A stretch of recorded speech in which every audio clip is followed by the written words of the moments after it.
avertissement.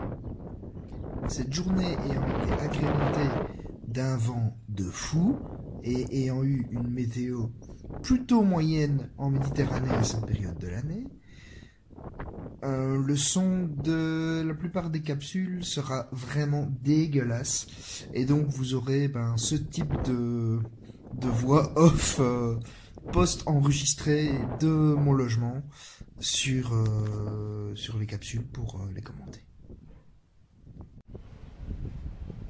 Hello à tous, aujourd'hui visite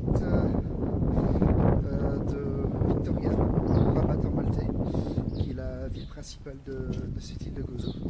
Et je suis là dans la citadelle, l'ancienne citadelle, l'ancienne forteresse, où s'abritait habituellement les habitants. Est-ce que vous entendez là, je ne sais pas si vous entendez.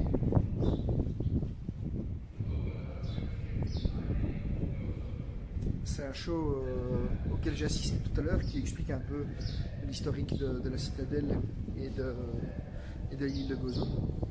Et là je m'en vais monter là au-dessus, donc pour vous faire découvrir un peu ça avec moi. J'ai encore rien vu, donc juste un peu le centre des visiteurs ici. Et ce qui en soit est pas mal, c'est assez interactif. Et puis je vous en dis un peu plus au-dessus. À tout à l'heure.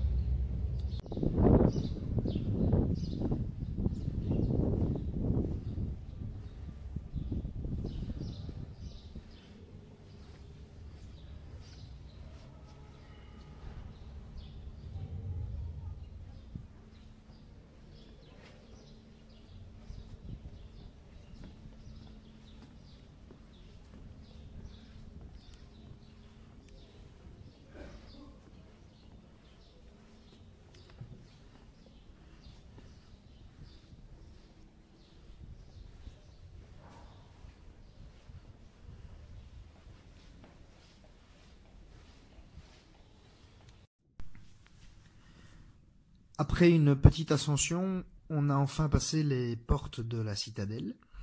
Et la première chose que l'on va voir en entrant dans cette citadelle, en fait, c'est une cathédrale, une très grande cathédrale, qui est en fait la cathédrale Notre-Dame de l'Assomption.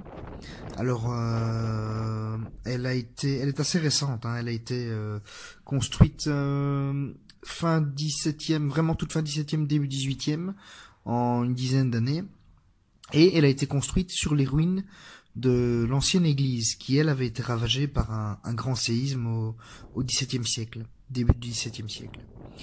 Aujourd'hui, cette cathédrale Notre-Dame de l'Assomption est le siège du diocèse de Gozo-Comino, et ce diocèse est tout simplement l'un des plus petits diocèses d'Europe.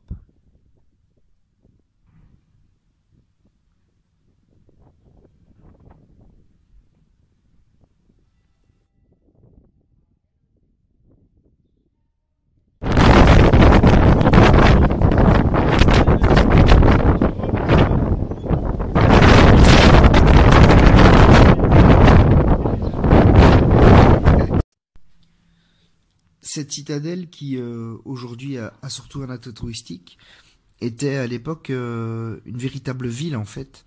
Alors aujourd'hui il y a plus personne qui y vit. La plupart des bâtiments ont été transformés en musées, donc réquisitionnés pour le tourisme. Mais c'est vrai qu'à l'époque, en fait, tout le monde s'y réfugiait. Et je vous expliquerai pourquoi dans un instant. Et donc il y a même eu par certains moments dans l'époque de Gozo une obligation pour les habitants de Gozo, donc les Gozitains, de venir dormir à l'intérieur de cette forteresse. Ce qui pouvait parfois poser problème évidemment, puisqu'on parle là de 5000 à 7000 personnes par période. Et toutes ces personnes n'avaient pas de maison à l'intérieur de cette forteresse, ce qui donc posait quelques petits problèmes de logement. Alors pourquoi est-ce que les personnes devaient s'y réfugier? Eh bien tout simplement parce que Malte et de sa situation dans la Méditerranée et Gozo également était très convoité, pardon. Gozo, par exemple, a appartenu successivement et dans le désordre aux Phéniciens, aux Romains, aux Byzantins. Ça a été sous la tutelle de l'ordre de Saint-Jean, donc les chevaliers de Malte. Les Français ont débarqué là, les Anglais également. Et donc oui, place très convoitée, et qui dit place convoitée dit place évidemment qui est sujette à être attaquée, pour être prise, tout simplement. Et donc ceci explique le pourquoi de la nécessité pour les Gositins de venir dormir à l'époque à l'intérieur des murs de la forteresse. Forteresse toutefois pas imprenable, d'une part parce que sinon il n'y aurait pas eu évidemment toutes ces différentes possessions dont je vous ai parlé, et surtout parce que un événement a surtout marqué cette forteresse en 1551. Il y a eu un siège ici qui a été mené par un corsaire turc, Dragut Reis, qui a donc débarqué avec 150 navires et à leur bord plus de 10 000 hommes.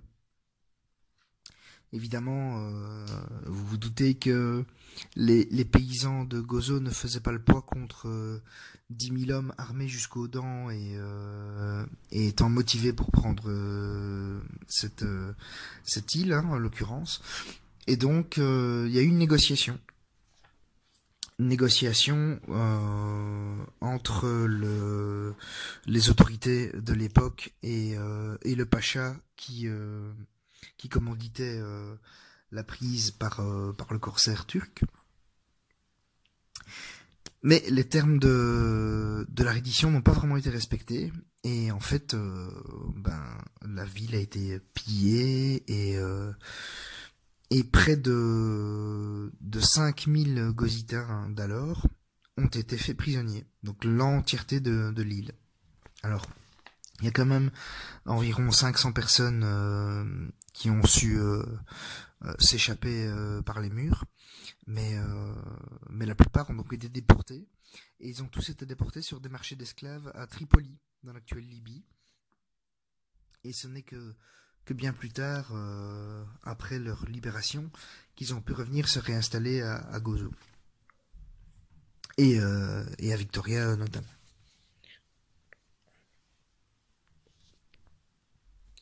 Les Français aussi, par Napoléon, ont occupé la forteresse, mais ça a duré assez peu de temps puisque les Gositins ont fait appel aux Anglais pour venir les libérer, ce que les Anglais ont fait. Libération toutefois de courte durée, puisque les Anglais ont tout de même fini à un moment donné par annexer Malte comme possession de l'Empire britannique, hein, possession coloniale. Et donc voilà, évidemment l'indépendance maltaise d'alors était de courte durée, et l'indépendance actuelle de Malte de l'Empire britannique, donc de la Grande-Bretagne, elle est assez récente finalement, elle ne date que des années 60, je ne sais plus si c'est 63 ou 68. D'ailleurs, cette ville que vous allez voir maintenant en panorama, hein, cette ville de Victoria, s'appelle en maltais, et donc initialement Rabat, comme la capitale du Maroc, et comme une autre ville qui se trouve sur Malte, donc sur l'île de Malte, et que vous verrez un peu plus tard lors de mon séjour. Et pourquoi Victoria? Eh bien, la ville a tout simplement été rebaptisée en 1897. En 1897, la reine Victoria, donc reine d'Angleterre, fêtait ses 60 ans de règne, et en l'hommage de la reine Victoria, eh bien, cette ville de Rabat que vous voyez là a été rebaptisée en Victoria. Et aujourd'hui, c'est Victoria pour tout le monde, mais c'est aussi un peu Rabat, puisque les Gositins continuent à parler de Rabat. Et ce mot apparaît un peu partout, que ce soit dans les bus ou sur les panneaux communaux, etc., etc.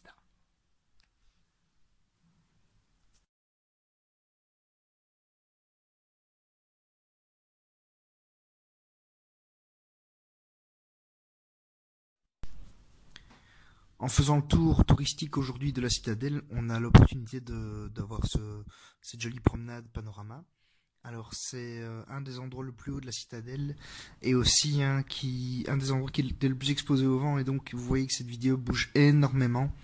Et en fait même moi j'ai failli basculer. Si j'avais pas été sur mes appuis, je pense que je serais tombé tellement le vent était violent. Alors pour les plus observateurs, vous verrez à l'horizon la Méditerranée et ce littoral est un peu coupé en deux par un petit pic rocheux. Et sur ce pic rocheux, on a une statue du Christ, un peu comme le Christ rédempteur de Rio version miniature. Et c'est une statue du Christ qui est censée protéger Gozo des éruptions de l'Etna. Sauf que l'Etna, il est un peu à une petite centaine de kilomètres de là, et donc c'est vraiment de la prévoyance extrême, quoi. Je vous emmène en prison. Voilà l'intérieur d'une cellule. Et en fait, on est ici, au travers d'une porte, on est ici dans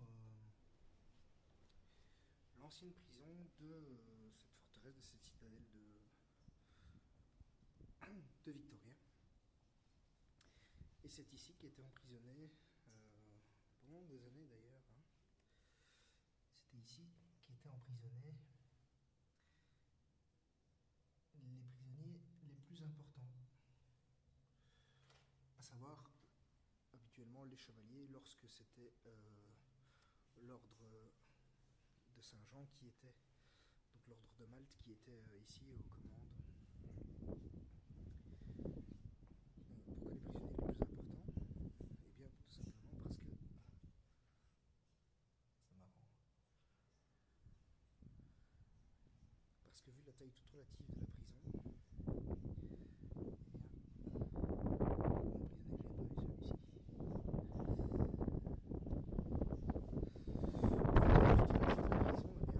il y a 6 cellules au total. Donc seuls les chevaliers en fait étaient emprisonnés ici. Et les autres personnes qui commettaient des délits, eux, étaient envoyés aux galères. Voilà, c'était moins marrant pour les personnes qui n'étaient pas des chevaliers. Vous voyez qu'on a ici des latrines.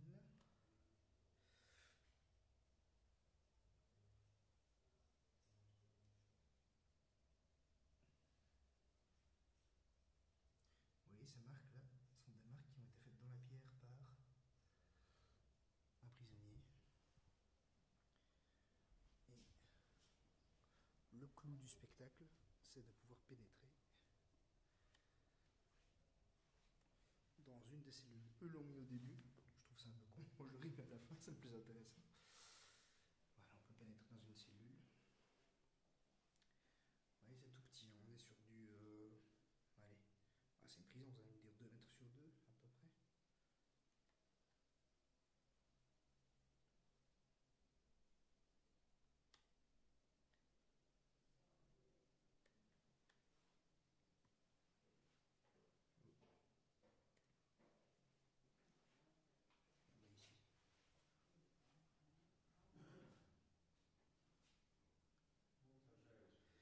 Un symbole de liberté d'après les guides, hein. C'est vraiment gravé par un des anciens détenus. Bon, les conditions de vie dans cette prison étaient bonnes, puisque apparemment ils étaient nourris, il y avait un médecin qui passait les voir, etc. Et surtout, il y a eu